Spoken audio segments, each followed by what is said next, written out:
Assalamu alaikum wa rahmatullahi wa barakatuh. It wouldn't surprise me at all if Zelensky gets assassinated or dies in some sort of an explosion or an attack or something like that. The extent to which he has been hyped up by the media is unusual for a political or military leader. And all of those accolades may eventually prove to have just been fattening of the sacrificial lamb, because European dedication to the war in Ukraine is waning. Ukraine is demonstrably losing. No one expects, and the recent leaks show that no one really expects that their counteroffensive is going to be effective. The war in Ukraine, the purpose of the war in Ukraine, the utility of the war in Ukraine is for it to expand. The whole point of the war in Ukraine is for it to expand, for the conflict to spread.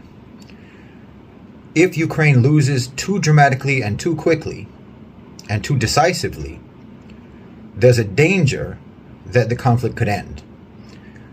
Nobody who's making decisions wants that to happen, in my opinion. So if you want the war to expand and you don't want peace to break out, which I think is the position of the owners and controllers of global financialized capital right now, if you don't want that to happen, and if I was working for, say, the Pentagon, my advice would be this: turn Zelensky into a martyr and let Poland take the wheel of the war. Let Poland open a new front against Russia on behalf of Ukraine and perhaps against Belarus, and get France, get Germany, and other European countries to approach China the way Macron has already done, which I don't believe was an independent move on his part.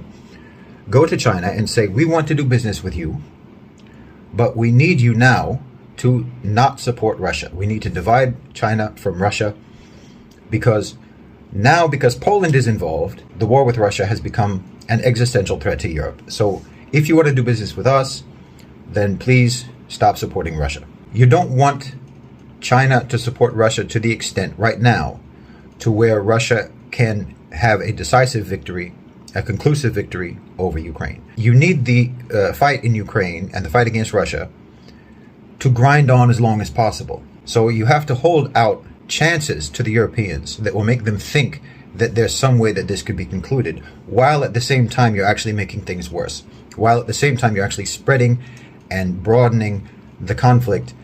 You're able to also at the same time make Europeans think that there's some light at the end of the tunnel.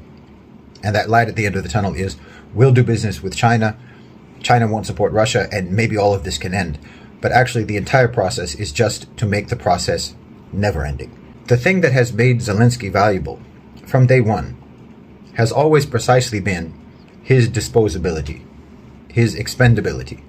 He can be got rid of.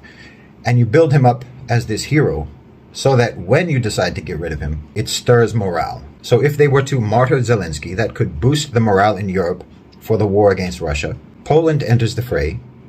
That would make it a much more serious security issue for Europe. Then you hold out to Europe that their chance for survival is if they can woo China and convince them to split from Russia, convince China to stop supporting Russia.